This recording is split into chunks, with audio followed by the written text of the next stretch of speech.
Como é que foi para você, Léo, participar de tudo isso? Entrar nessa rede, né, diferente. Primeiro que eu não sabia que acontece tudo isso. Mim, não sabia de bombar nas redes, tudo. Mas para mim é responder perguntas do meu dia a dia, do que eu vivo, do que eu acredito, né?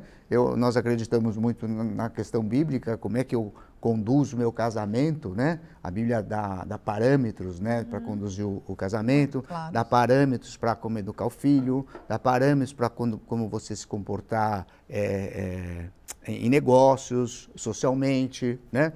Então tem um monte de ensinamento que para mim é muito importante e eu fui aprendendo eu sou convertido há 30 anos.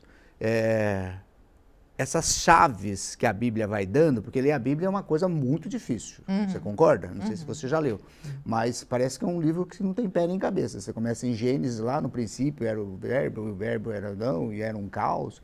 E aí você não consegue entender nada, fala, bom, então eu vou pro final do livro. Aí você vai pro final do fala, Apocalipse aí. Apocalipse, aí é mais complicado ainda.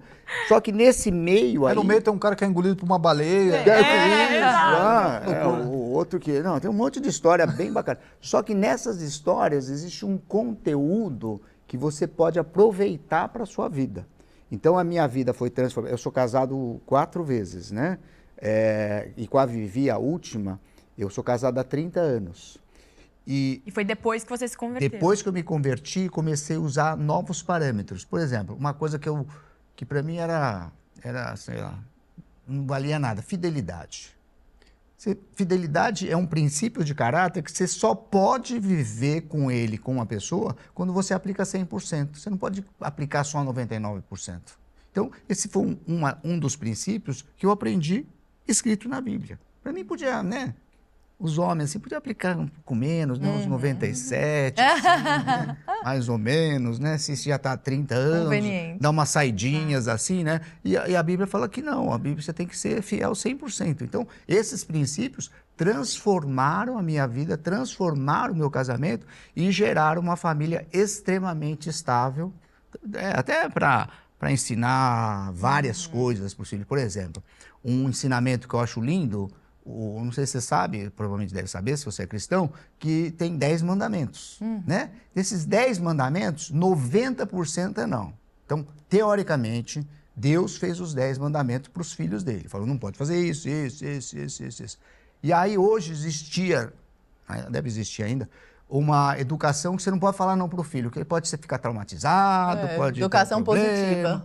Isso. Eu falei assim, eu não vou seguir isso, porque se Deus fez... Uma educação negativa? Isso, se Deus fez, fala 90% não, eu não vou falar 90% sim para os meus filhos. E aí, posso ir na balada hoje à noite com 12 anos? Não pode. Posso viajar com a minha amiga para não sei para onde? Não conheço os pais? Não pode. Posso fazer isso? Posso transar? Não pode. Posso namorar com 10 anos de idade? Não pode. E... hoje, o que eu percebia, que os pais são muito permissivos. E aí gera uma geração sem referência. Tudo pode, o moleque... sem limite, né? Tem 10 anos, leva a namorada para casa e dorme junto. Eu sou contra, né? O menino manda no pai, né? Manda no pai. Os filhos falam assim, aquela minha mãe é uma vaca, aquela minha mãe é não sei o quê. Ah, mãe, cala a boca. E quando eu vejo uma coisa dessa, para mim é uma coisa muito forte. E eu penso que o que a gente está conversando aqui hoje é muito importante transmitir essas referências de uma família que deu certo, que funcionou, que... Agora, Léo, deu muito certo, né? Certo. O relacionamento seu com os outros filhos é como é com a Tami? Essa é uma proximidade, um respeito, um carinho, é assim também? É também, principalmente com a minha filha mais velha do 2º casamento. Então... é a mais próxima que eu tenho. Olha só, olha isso. Então deu muito certo falar não.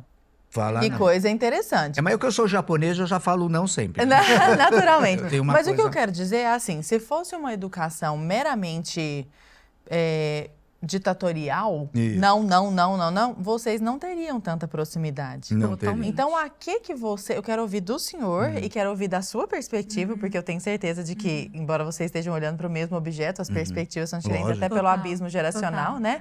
Mas a que o senhor, desculpa, atribui você mesmo. esse esse dar certo, sabe?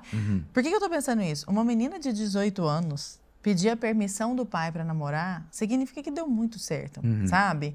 Em vez de ela falar, eu tenho 18 anos, eu faço o que eu quiser, ou então não vou falar nada, meu Sou de pai, maior, vou fazer já. escondido.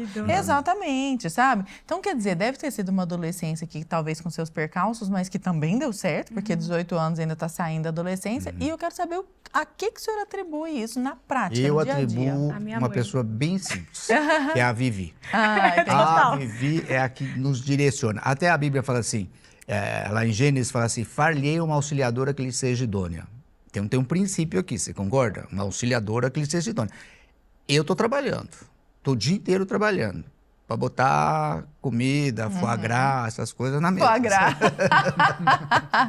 Eles gostam. Mas tem uma pessoa extremamente importante, que é essa auxiliadora idônea, que eu confio nela, eu sei o que ela, os princípios que ela segue também, que são princípios bíblicos, são iguais aos meus.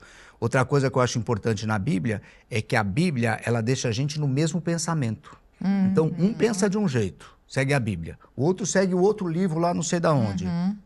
Não dá certo. O outro segue a si mesmo, que Segue- é o ou caso da segue a si maioria das mesmo. pessoas. A própria alma. Eu sei que o que está escrito aqui, ó, combina com o que está escrito aqui e os dois vão dar certo. Então, eu tenho confiança nela para deixar os meus filhos nas mãos dela e ela conduzir os filhos nesse não pode, não pode, não pode e tantas outras coisas, né? E, por exemplo, a Bíblia fala muito no amor, né? Que tudo a gente tem que fazer com amor. Então, por mais que eu fale não, o meu não tem que ser com amor. Por quê? Se eu falo um não para o meu filho, eu falo assim, não vai fazer isso. Às vezes é ríspido para falar um não. Sim, sim. Mas aí você tem que explicar. Fala, olha filho, deixa eu te explicar. Eu tô te falando não porque acontece isso, isso, isso, isso e porque eu te amo. O mundo fala sim para tudo. Eu falo não, mas eu falo não porque eu te amo. Aí eu abraço as crianças, abraço... As crianças. A minha irmã, crianças. 23 Hoje anos. abraço também. E aí eu acho, você consegue educar o filho. Eu acho esse princípio do amor, de dar amor pro filho, abraçar ele, explicar e ensinar que atrás de um não existe muito amor. Sim. E esse princípio, a minha mulher é 100 vezes mais PhD do que eu. Pessoal, antes da gente continuar com esse papo aqui, que eu sei que vocês estão gostando, se estiver gostando, deixa o like, isso ajuda a gente levar esse programa pra frente, tá bom? Mas pausa rápida para avisar que nós temos o plano mensal da Brasil Paralelo. O QR Code está aparecendo na tela, o link da descrição, a gente já explicou um pouquinho da curadoria, nossa, não é, Lara? O que Exato. tem dentro da plataforma, isso aqui é só a pontinha do iceberg. Então, vem pro lado de cada mesa, assina Brasil Paralelo, esteja com a gente lá no streaming da BP.